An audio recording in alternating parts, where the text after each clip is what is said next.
네, 213페이지 두 번째 문제는 거래명세서에 의한 전자세금계산서 발급 전송. 조금 전에 앞 시간에서 했던 문제하고 똑같습니다. 거래명세서를 주었고요.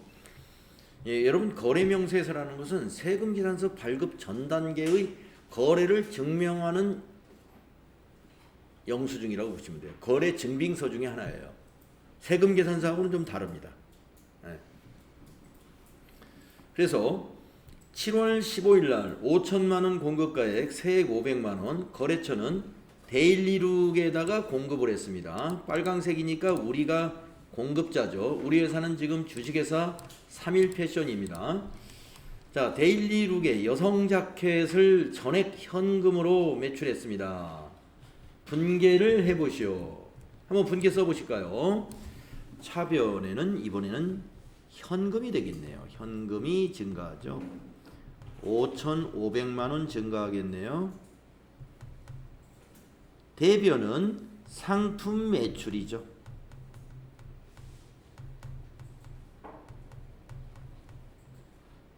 5천만 원 되겠고요. 500만 원은 부가세 예수금입니다. 매출세액은 부가세 예수금, 부채 증가입니다. 이렇게 분계가 되는 거죠. 차변의 현금 5,500 자산 증가, 대변의 상품 매출 5천만 원은 수익 발생, 대변의 부가세 예수금은 부채 증가. 이러한 결합관계입니다. 자, 그러면 전표 입력도 해보도록 하겠습니다. 자, 7월 15일 메인 매출 전표이죠. 자, 메인 매출 전표 가셔가지고 위에 날짜를 15일로 바꾸세요. 그리고 엔터로 유형에 간 다음에 자, 매출이고 세금계산서 발급 건이죠. 그러면 11번 과세 11번. 그리고 매출이라고 여기 빨갛게 보입니다. 여기 11번 과세 하면은 이게 과세가 매입도 있거든요. 내가 지금 매출이라고 했나 매입이라고 했나 헷갈리시면 여기 보시면 돼. 지금 우리는 매출을 선택한 거예요. 자, 품명은 거래명세서에 있는 그대로 입력합니다.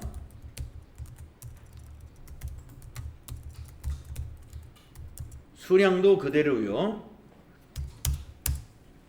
단가도 그대로. 자, 그러면 공급가액 5천에 부가세 500 합계 나왔습니다. 엔터 두 번 치시고 거래처의 코드에다가 대일 두 글자만 입력하시고 검색해서 엔터 칩니다. 전자세금계산서는 아까 말씀드렸죠. 우리가 빌 3652사를 이용해서 발행을 할 때는 0번 비워둬야 된다. 0번 비워둬야 돼요. 자, 이제 분계를 선택하는데 현금으로 거래했죠. 그래서 밑에 분계 보시면 1번. 네, 1번 하십니다. 자, 입금 전표가 두 줄로 나타납니다. 부가세 대변의 부가세 예수금의 차변은 현금. 또 두 번째 줄은 대변의 상품 매출 5천만 원의 차변은 현금. 그래서 차변의 현금이 5,500, 대변의 부가세 예수금과 상품 매출이 5,500. 입금 전표 이렇게 써져요. 뭐 우리 일반 전표의 입금 전표하고 거의 비슷하죠.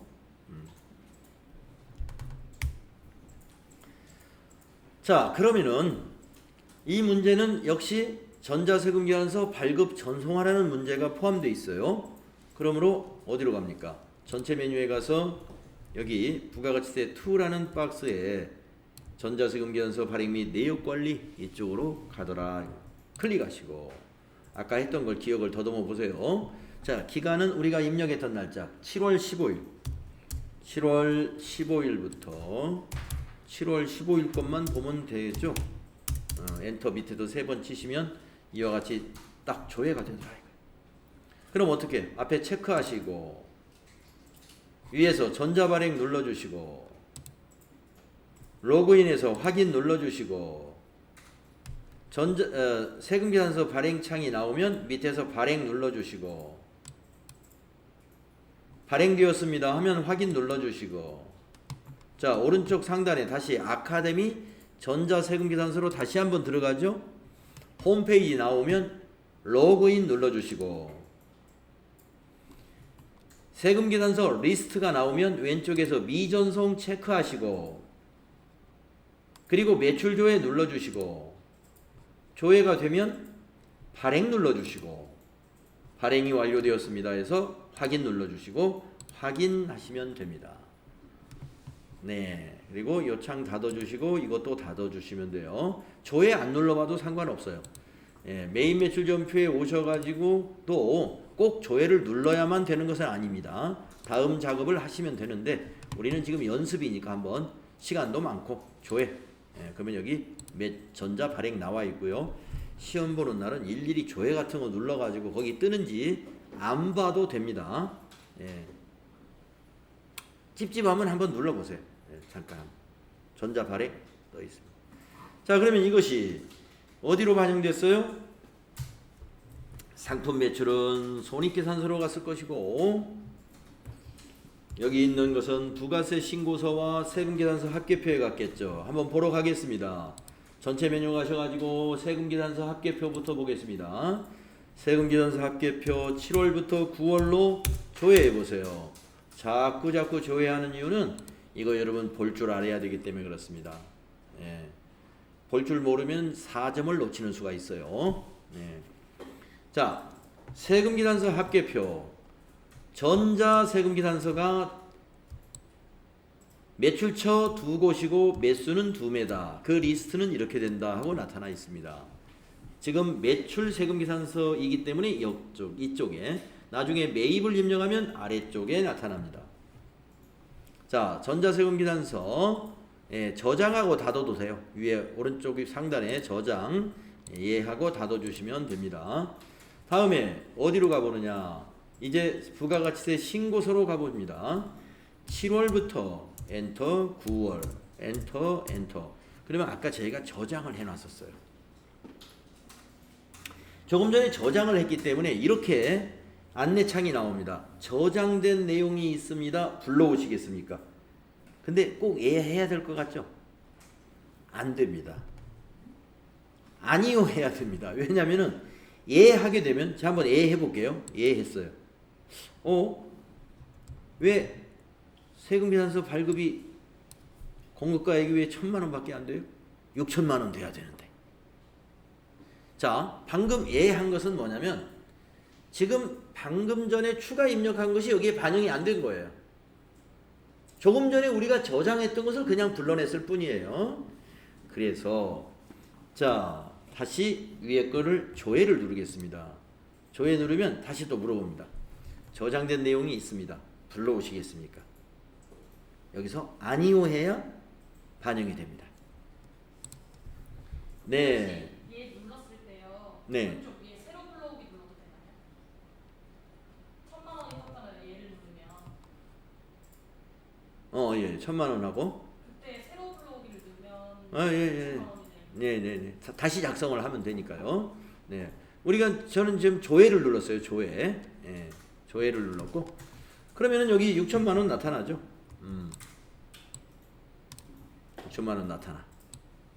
세액 600만 원. 자, 11번 과세 매출로 입력하면 부가가치세 신고서에 몇 번에 들어가요? 1번에 들어간다. 이거 알아두세요. 1번에 들어간다. 제가 여러분들 부가가치세 평가 시험에서 요거를 손으로 작성하는 문제를 냈어요. 거래를 이렇게 써줍니다. 무슨 거래, 부가세 얼마, 공급가액 얼마, 부가세 얼마, 또 무슨 거래, 공급가액 얼마, 부가세 얼마 써주면 여러분이 이거는 여기에 해당되는 거야, 이거는 여기에 해당되는 거야, 거기다 합쳐가지고 다 넣어야 돼요.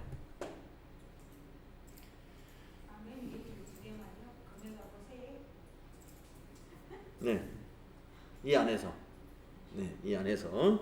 그러니까 부가가치세 신고서를 볼 수 있는 능력을 갖추려면은 여러분이 손으로도 작성할 수 있어야 된다 이거예요. 우리 전산에서는 전산으로 자동 작성되잖아요. 손으로 작성할 수 있는 능력이 있어야 돼요. 그래야 시험에서 무슨 문제가 나와도 다 맞출 수 있습니다. 시험에서. 네. 자, 닫을 때 저장하겠느냐 물어보면 해도 되고 아니요 해도 상관없어요. 다음 문제 또 있나요? 네. 3번 문제는 전자세금계산서 발행 및 내역관리 메뉴를 이용해서 전자세금계산서를 발급하고 전송을 수행해라. 전송일자는 고려하지 않는다. 전송일자는요 항상 컴퓨터에 있는 이 날짜로 전송이 돼요. 9월, 지금 오늘이 2021년 9월 17일이잖아요. 그래서 시험 볼 때 전송일자는 자동으로 이렇게 시험 보는 날짜로 되기 때문에 평가를 안 합니다. 그러니까 원래는 전송일자가 그렇게 프로그램이 어떻게 전송일자를 고칠 수 있게끔 프로그램 만들어 놓으면 안 되겠죠. 그러겠어요. 국세청에다가 오늘 전송하면서 마치 어제 전송한 것처럼 전송 날짜를 9월 16일로 해서 전송할 수 있다면 감당이 되겠습니까? 예, 안 됩니다. 그래서 이 회계 프로그램의 전송일자는 아예 수정이 안 되는 거예요. 그러니까 평가시험 볼 때 전송일자는 채점할 수가 없어요. 그러니까 전송일자 같은 것은 자동으로 처리되는 거니까 채점에 반영이 안 됩니다 하는 거고요. 그 다음에 아까 제가 밑에 그 결제 내역, 외상, 현금, 이런 뭐 수표 이런 것들 이것도 채점을 안 합니다 그랬죠. 다음에 수행 결과죠. 네, 보세요. 우리가 입력한 거 이렇게 나와.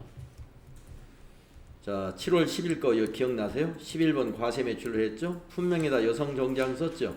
수량 100개하고 단가 10만 원 입력하면 이거 자동 처리되죠. 예, 거래처에서 코디나라 두 글자 입력해 가지고 검색했죠. 전자세금란 어떻게 했어요? 비워둬야 됐죠. 예. 그리고 분계 유형 2번 선택했죠. 그러면 이게 분계가 자동으로 됐었습니다. 그 다음에 7월 15일 거 어떻게 했어요? 11번 과세 유형으로 입력했죠. 품명 입력, 수령, 단가 입력했죠. 그러면 공급가의 부가세 자동 완성되고요. 거래처에서 대일로 검색했죠. 전자세금란 어떻게 했어요? 비워두었죠. 그리고 분계는 1번 유형했죠. 그럼 분계가 이렇게 자동으로 완성이 됐습니다.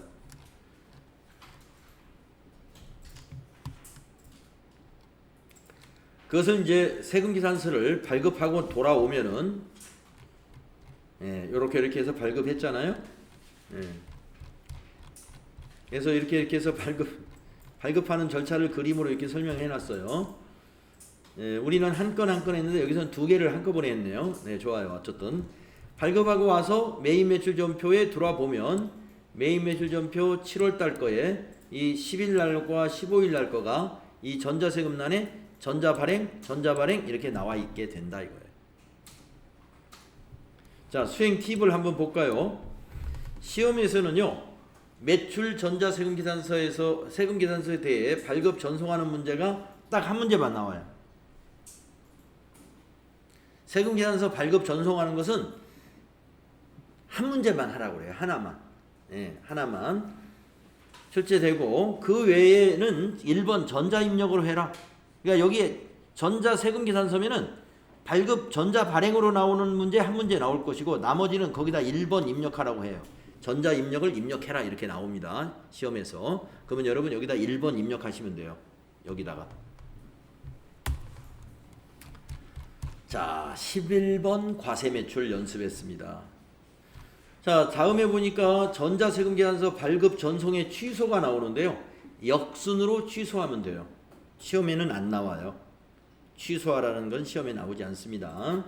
자, 그래서 발급의 역순은 뭐예요? 국세청 전송 메뉴에 가가지고 먼저 전송을 취소해요.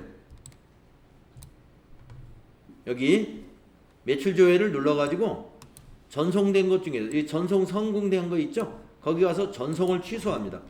그리고 나서 발행 취소를 해요.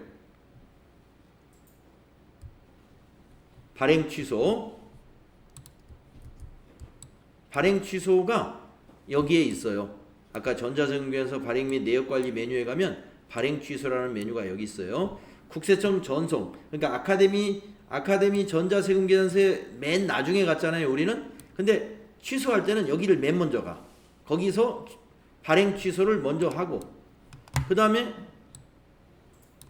전송 취소를 그 다음에 일로 가요. 요거 선택해 가지고 발행 취소하면 우리가 거래처에 발행한 것도 취소가 되고 국세청 전송도 취소가 됩니다. 시험에서는 나오지 않으니까 실습은 안 해보겠습니다.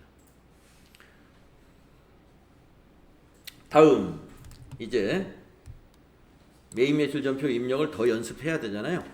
자, 내용을 보겠습니다. 다음 자료에 메인 매출 전표 입력을 수행하시오. 단 전자세금계산서 발급과 전송은 생략하고 전자세금계산서의 경우에 전자세금계산서 및 전자계산서는 전자세금란에다가 1전자입력으로 입력을 해버리시오.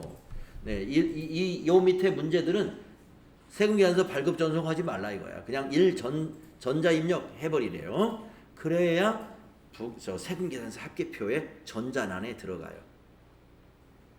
네, 전자란에 들어갑니다. 1전자입력 안 하면 전자외로 들어가요. 전자외. 네. 자, 수행 1번 봅시다. 남성 정장을 매출하고 대금은 현금으로 받았다. 네. 내용이 아주 간단하네요. 그래서 세금계산서 이미 발급됐으니까 이거 보고 입력해라. 자, 그러면 입력하겠습니다. 8월 달이네요. 8월 10일 입력할까요? 8월 10일로 날짜 고치시고요. 자, 유형이 매출인데 세금계산서 매출한 거죠? 세금계산서 매출이면 11번입니다. 자, 품명에다가 그대로 씁니다.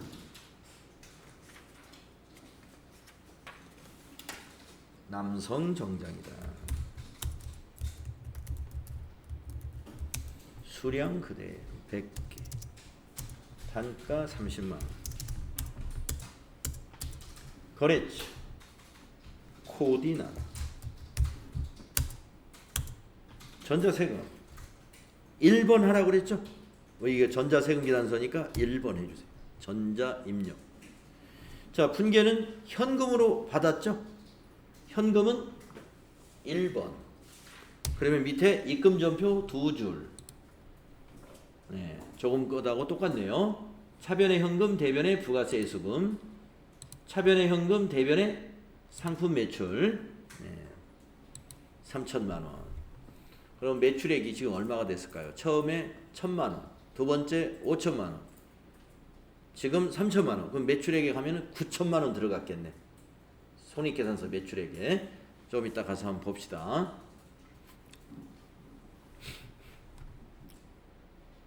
네. 전표 입력 끝입니다. 자, 같은 유형이니까 가서 보진 않겠어요. 어디에 가 있을까요? 요거 세금계산서 합계표의 전자란에. 그리고 부가세 신고서에는 1번에. 이 상품 매출은 매출액에 그렇게 가 있을 겁니다. 자, 또 하나 해보겠습니다. 여성 정장과 원피스를 외상으로 매출했습니다. 복수거래라는 것은 뭐냐면은 품명이 하나가 아니고 품명이 2개 이상인 것을 복수거래라고 그래요. 복수거래 입력하는 방법을 연습해라 하는 겁니다. 자, 이것도 매출이죠. 자, 8월 15일 거래입니다. 자, 8월 15일로 날짜 고치시고요. 매출인데 세금계산서 발급하는 매출은 11번 유형이에요. 11번 과세 매출. 자, 품명을 2줄로 넣으려면 이걸 써야 됩니다. 복수거래 단추 있죠? 눌러요. 그러면 이렇게 복수거래 창이 나옵니다. 여기다가 품명을 입력합니다. 여성 정장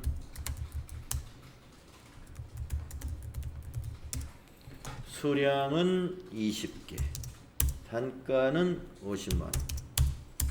엔터 치시고 원피스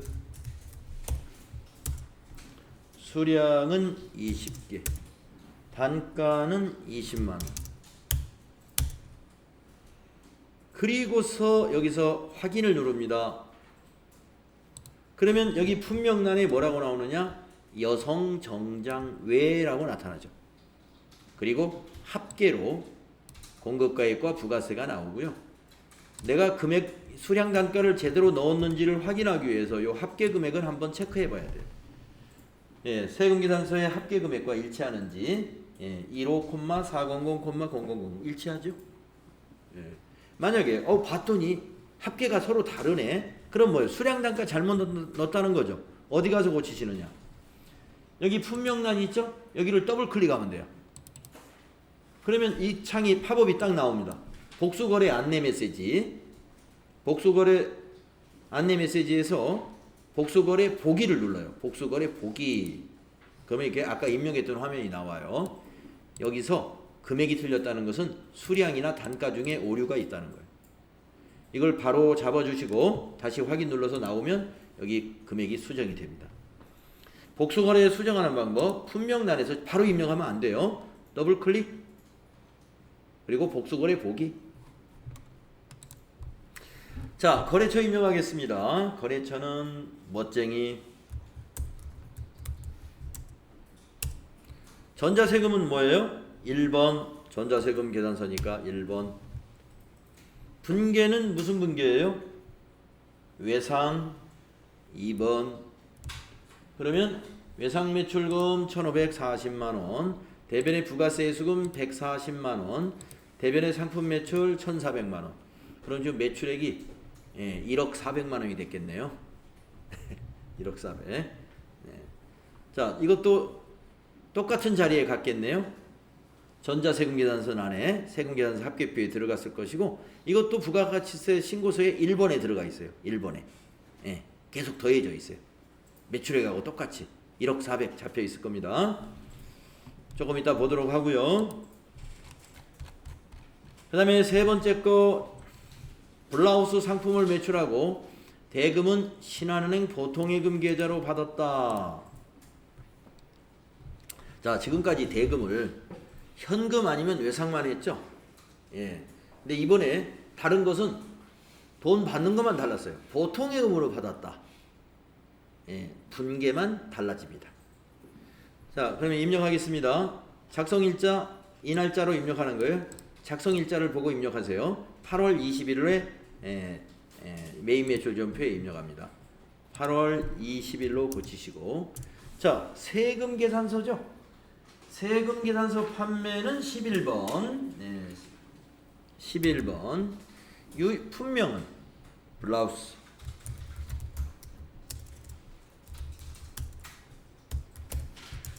수량은 100개. 단가는 6만원. 그러면 공급가액 600에 60만원이죠? 네.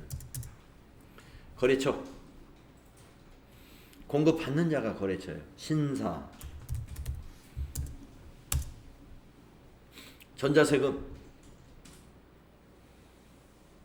1번 해야죠. 전자세금 계산서는 1번으로 하라고 그랬어요. 전자입력.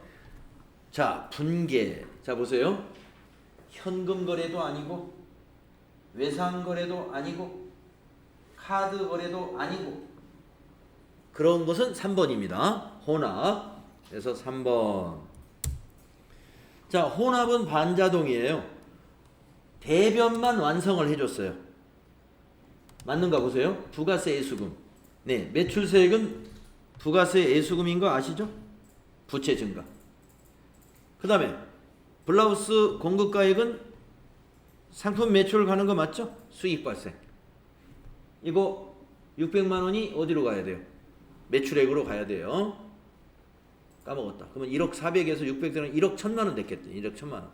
맞았는지 모르겠는데 하여튼 비슷하게. 네, 이렇게 해서 차변만 여기서 추가를 하면 돼요. 지금 여기 밑에 보시면 빨간 글씨에 차액이라는 거 보이실 거예요. 분계가 완성되면 저 차액이 없어져야 됩니다. 그래서 세 번째 줄에다가, 자, 보통예금으로 입금됐다고 했잖아요. 그러니까 차변에 보통예금을 해야죠. 그러면 차변은 3번이잖아요. 차변 3번. 103번이 보통예금이에요. 예. 검색을 보통으로 하시거나 아니면 103번 보통예금은 아예 앞으로 좀 외우는 방향으로. 예. 왜냐하면 너무 자주 나와. 101번 현금하고 103번 보통예금은 너무 자주 나와요. 그 사이에 102번이 있는데 102번이 당좌예금이에요. 예. 많이 안 나오긴 해도 101번과 103번 사이에 102번이 하나 있어요. 당좌예금. 현금 보통예금은 진짜 많이 쓰는 코드니까 그냥 101, 103 알고 있으면 참 좋아요. 자, 보통예금에 입력합시다. 660만원 6600 플러스 그리고 마지막엔 탭키. 자, 탭키가 오는 거는 이거죠. 이거 탭키 TAB. 밑에 한번 메시지 보세요. 거래처 코드 및 적용 변경을 위해서는 금액을 입력한 후에 탭으로 이동하고 엔터를 나중에 쓰세요. 선생님 저는 엔터를 쳐버렸는데 그러면 다시 돌아오면 돼. 그 자리로요. 예. 뭐 엔터 친다고 그래서 큰일 날 것까지는 없습니다. 그러나 다시 돌아와야 돼. 그 자리로. 그래서 혼합분계 하시고 마지막 금액을 입력하고 TAB 탭키를 누르는 것을 습관 들이는 게 좋습니다. 왜 그러냐면은 그래야 여기서 차분하게 자 차액이 없는지도 봐야죠. 차액이 없는지. 그 다음에 보통예금은 거래처를 이대로 두면 안 돼요. 여러분 우리가 일반 전표 입력할 때 보통예금 거래처는 꼭 은행으로 넣어야 되잖아요. 일반 전표가 그랬죠. 매입 매출 전표도 똑같습니다. 그래서 보통예금의 거래처를 신사숙녀로 놓으면 안 됩니다. 여기에는 지금 신사숙녀에다가 블라우스를 팔았다는 것이지. 그래서 여기 이게 자동으로 거래처가 자동으로 다 와버려요. 이런 것은 수동으로 바꿔줘야 돼. 네. 그래서 거래처 코드에다가 무슨 은행이에요? 신한은행. 신한하고 엔터 쳐가지고 이렇게 바꿔주시고 셀을 다른 윗줄로 바꿔가보면 저 위에 있는 거래처와 이 거래처가 다를 때는 여기 색깔이 달라요. 여기다 올려놓으면 안 보입니다만은 다른 거래처 쪽을 가보면 아하 여기는 색깔이 다르구나. 색깔이 다르는 걸 나중에 발견해가지고 고민을 하는 분이 있어요. 이거 이상한데 수업 시간에 분명히 이런 걸 보질 못했는데 어느 날 집에 가서 연습하다가 파란색이 돼요. 예, 그래가지고 질문하시고 그러는데 위에 있는 거래처 부가세 신고 관련 거래처하고 밑에 분개의 거래처가 다를 때 색깔이 자동으로 달라진다. 이게 맞는 거예요. 만약에 보통예금 신한은행으로 안 해놓으면요. 보통예금 원장에 가면은 맞을지 모르지만 신한은행 건지 어디 건지 알 수가 없어요. 거래처 원장이 틀려. 거래처 원장이. 계좌별로 보는 거. 예적금 현황이 나오질 않아요. 예적금 현황이 틀려져요. 그래서 반드시 은행별로 코드를 걸어줘야 돼요. 자, 그러면 이제 매출액이 또 얼마가 됐나요? 상품 매출 600, 그러면 1억 1,600이 됐을까요? 네, 틀렸을 수도 있습니다. 자, 이렇게 이것도 똑같아요. 전자세금계산서니까 세금계산서 합계표에 전자란에 또 들어갔을 것이고 부가가치세 신고서에는 1번에 계속 쌓이고 있습니다. 1번에 다른 거 나올 때까지 한번 해보겠습니다. 드디어 다른 게 나왔습니다. 수행 4번. 이거 하고 나서 두루두루 한번 어떻게 신고서나 이런 데가 어떻게 됐는지 살펴보도록 하겠습니다. 수행 4번이 드디어 다른 거예요. 패션 잡지 상품이래요. 매출을 하고 50%는 현금, 나머지는 외상을 했습니다. 본 문제 하나요. 겸용사업자라고 가정을 하세요. 겸용사업자라는 말은 과세사업과 면세사업을 겸용하는 사업자를 가리켜서 겸용사업자 이렇게 부릅니다. 겸용사업자, 과세사업과 면세사업을 겸용하는 사업자 상당히 많아요. 그런 사업자들이. 도소매업 하는 곳도요. 슈퍼마켓 같은 데 보면은 요즘 같으면 뭡니까? 포도도 팔고 말이죠. 복숭아도 팔고. 포도, 복숭아 이거 면세예요. 그리고 가게에서 과자도 팔고 술도 팔고. 그거 과세예요. 그게 바로 겸용사업자들입니다. 과세제화와 면세제화를 다 취급하는 거죠. 자, 우리 회사는 상품, 의류를 판매하는 회사인데 의류 잡지도 판대요. 의류 잡지. 도서가 면세 제외합니다. 도서. 예. 책 있죠, 책. 신문, 잡지, 책. 이게 다 면세예요. 그래서 증빙이 달라요. 옷을 판매할 때는 세금 계산서를 발급해야 되지만 잡지를 팔 때는 계산서를 발급해야 됩니다. 예.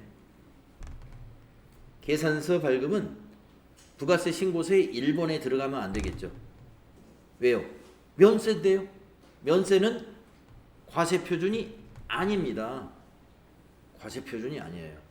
세금이 없는 거예요. 세금이 있는 공급가액이 과세 표준이에요. 세금이 있는 공급가액이 과세 표준. 아까 우리 부가세 신고서의 1번에 그게 뭐예요? 제목이 과세 표준 및 매출세액이잖아요. 과세 표준하고 매출세액만 거기 집계가 돼야 돼요. 이건 면세니까 과세 표준 아니니까 요거는 거기 안 들어가야 됩니다. 그러면 어디에 가느냐? 부가가치세 신고서에 어딘가 구석에 들어가 있어요.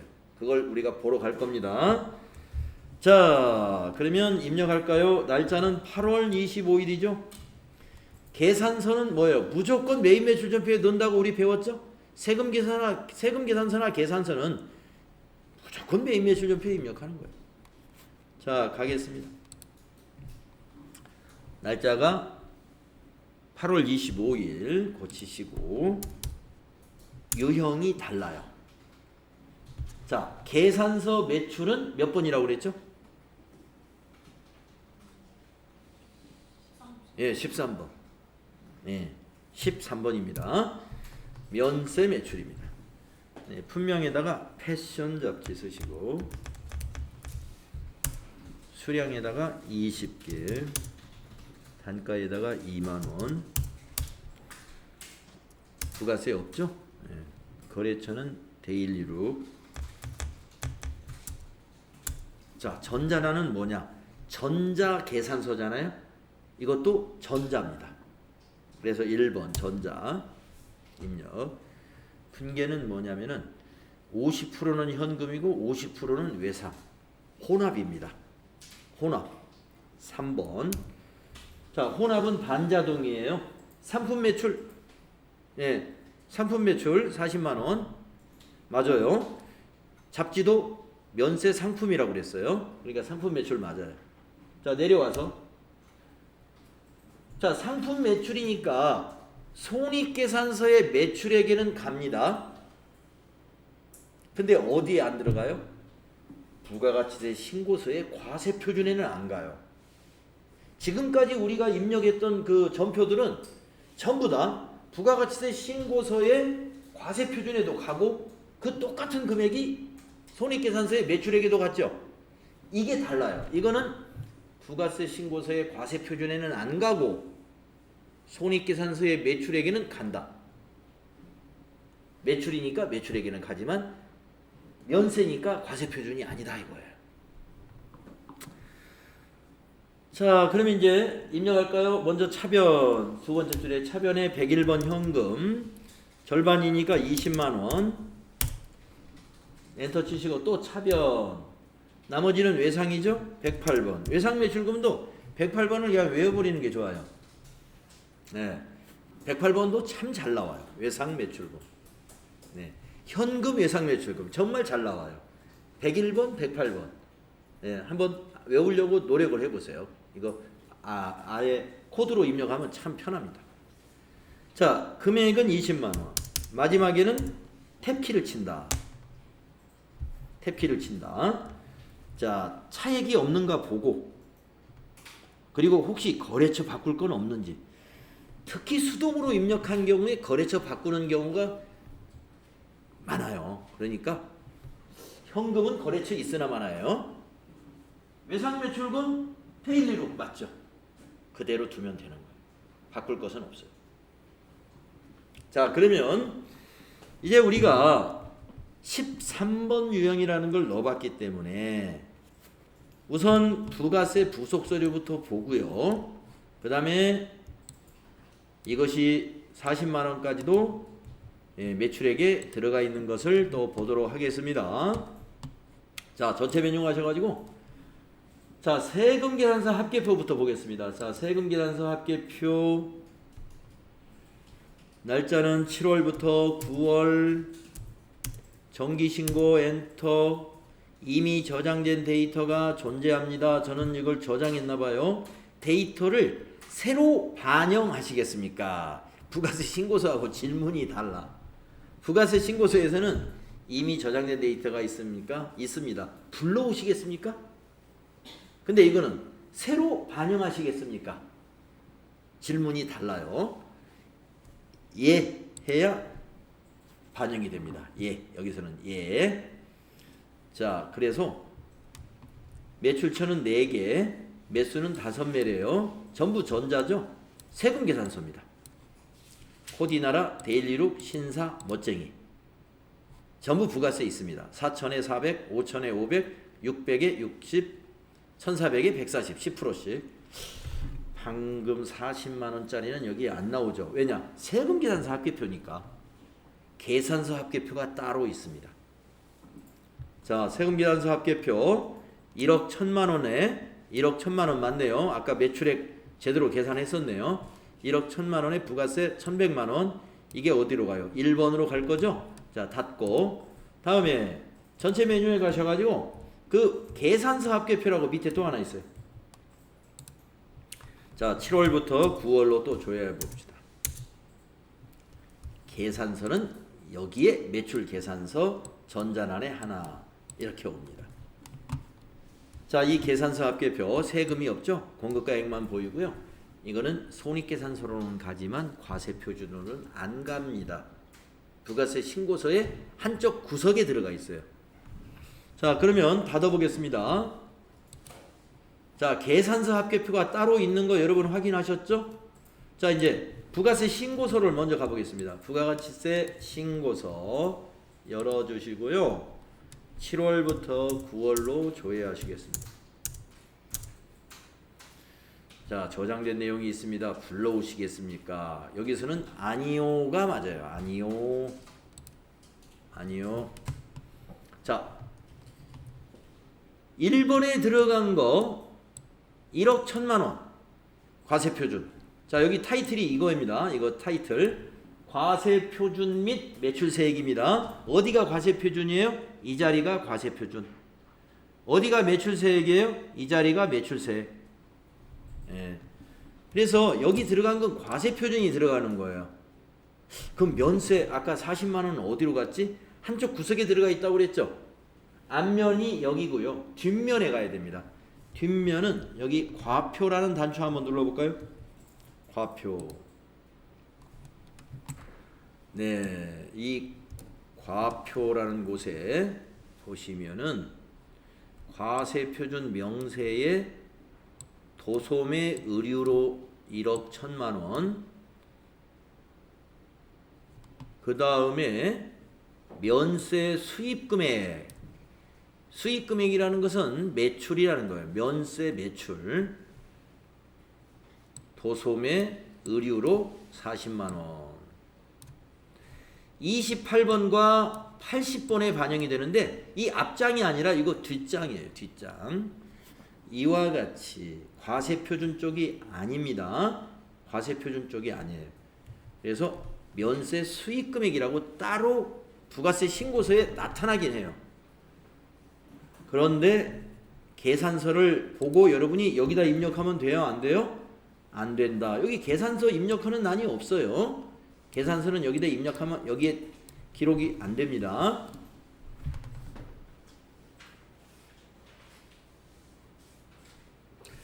우리가 부가세 신고를 다 전산으로 할까요? 종이로 부가세 신고하는 사람들이 있어요. 뭐 거래 빈도가 그렇게 많지 않은 사업자들도 있거든요. 예. 한 달에 뭐 한두 건만 거래하는 사람들도 있어요. 그 거래 특성이 매일매일 무슨 거래가 안 일어나고 한 달에 한두 건만 거래가 일어나요. 그래도 부가세 신고해야 됩니다. 과세 사업자는. 그러면 그것 때문에 이 프로그램 사서 써야 되나요? 안 삽니다. 예. 세금 계산서 쫙 모아가지고 세무서 세무서에 가면은 그 부가세 신고하는 기간에 거기 도우미들도 나와 있어요. 예, 국세청이 서비스를 잘합니다. 그래서 이제 그 사업 초보자분들, 이제 사업을 막 시작하신 분들 도와줘요. 부가세 신고하는 요령. 예, 그래서 양식 딱 꺼내놓고 여기 쓰세요. 이거 쓰세요. 이렇게 알려줍니다. 그렇게 해서 신고하는 사람도 있어요. 예, 세금계산서 몇 장 안 되니까 거래가 많으면 도와주는 사람이 짜증내겠죠. 예, 못 해주죠. 예, 건수가 많으면 세금계산서 몇 장 안 되면 옆에서 거기 예, 도와주는 사람들이 해준다 그럽니다. 자, 그러니까 그렇게 쓸 줄 알려면은 이거 종이로 된 신고서가 있어요. 거기 가서 딱 제자리에 쓰면 돼요. 그러니까 매수 얼마 안 되면은요 사장님이 가서 직접 신고 가능합니다. 예, 이런 프로그램 안 써도 돼요. 예, 알아서 딱 몇 군데만 쓰면 됩니다. 자, 그리고 이제 이것도 부가세 신고서 해당되는 난에 써주고 뭐 또 작성해야 돼요? 거기 가서 이것도 세금계산서 합계표. 이것도 종이로 된 양식이 있어요. 응? 세금계산서 합계표에다가 예, 이대로 써주면 돼요. 거래처가 몇 개지? 이게 세금계산서가 몇 매인가? 보고 기록하고 금액 합계 적고 세금 적고. 세금계산서 합계표 있습니다. 양식이 전자로 된 거 말고 종이로 된 양식도. 그래서 그렇게 해서 거래 건수가 많지 않은 사업자들은 수기로도 신고가 가능합니다. 자, 그러면 또 이제 손익계산서로 한번 가보고 쉬었다 해보겠습니다. 자, 전체 메뉴 가셔가지고 손익계산서 한번 가볼까요? 매출액이 많이 늘었겠죠. 예. 자, 12월 달로 그냥 조회해봅시다. 1억 1,040만원. 자, 과세 표준에 있던 1억 1,000만원 하고, 그 다음에 잡지 팔은 거 40만원. 다 들어가죠. 이거는 두 개 다 매출이니까. 면세 매출, 과세 매출 전부 다 매출액이에요. 손익계산서에 수익으로 다 잡힙니다. 영업수익으로. 영업수익은 손익계산서 맨 위에 들어갑니다. 매출액으로. 영업의 수익은 저 밑에 들어갑니다. 영업의 수익, 이자 수익 같은 거, 유형자산 처분이익, 이자 수익, 예, 단기 매매증권 평가이익 이런 것들이 영업의 수익이에요. 그런 것은 밑으로 쳐지고 영업수익은 맨 위에 매출원가하고 비교하기 위해서 위로 올라가. 자, 근데 왜? 여기서 한번 이거 질문 드리고 쉬겠습니다. 자, 지금까지 내가 전표를 입력하면 매출액도 자동으로 반영되고 판매관리비 입력하면 판매관리비도 자동으로 입력되고 영업의 비용 입력하면 영업의 비용도 자동으로 입력되는데 왜 이건 항상 비어 있을까요? 예, 매출원가 계속 봐도 0이에요. 0. 왜 그런 거죠? 매출을 했는데 왜 원가가 안 나타나죠? 네? 나중에 계산해야 돼요. 맞아요.